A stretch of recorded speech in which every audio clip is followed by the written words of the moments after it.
kita. Kaya nga inaarang eh, para sa iyo. Sa Tama kanang ba? picture. Wala na po yung driver. Hindi na po niya kayanin po yung pagdadrive niya. Yung kasunod na nangyari po ay bigla na po kaming natumbang. Sunod na lang niyang naalala, isinasakay na siya sa stretcher para dalhin sa ospital.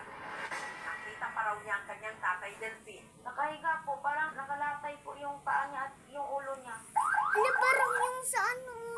Si Grace napalik ang dalawang braso habang ang kanyang tatay Delphine hindi nakaligtas. O, diba? Matindi yung tama ng ulo niya, pero upon shaking, may pulse. Ganda ng Kaya gawa pinapinta namin na natin. ikarga. While shaking din sir, Ganda nga, nawala kaso na yung ang dami pulse. na sila, no?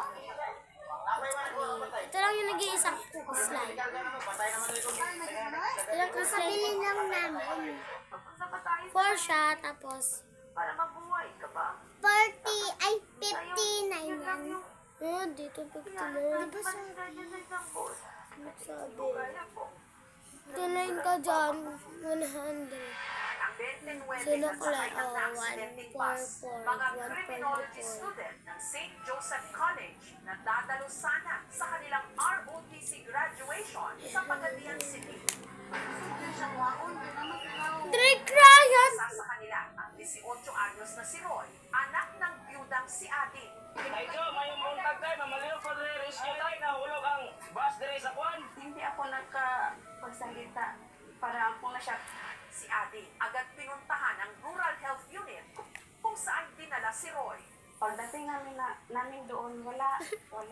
Sabi ko, thank you Lord, wala ang anak ko doon. Siguro sa hospital, okay lang. May nakapag-text din sa kasama ko na nandun lang pala sa funeral. Hanggang naabutan nila si Roy na wala ng buhay.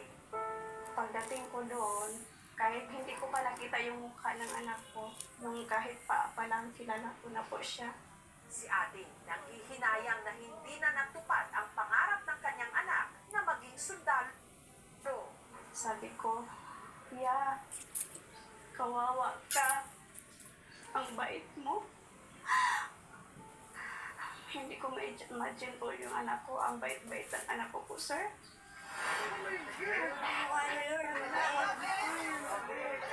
Samantala, kasama sa mga na-aksidenteng kadete, ang anak ni Generosa, si Jeffer.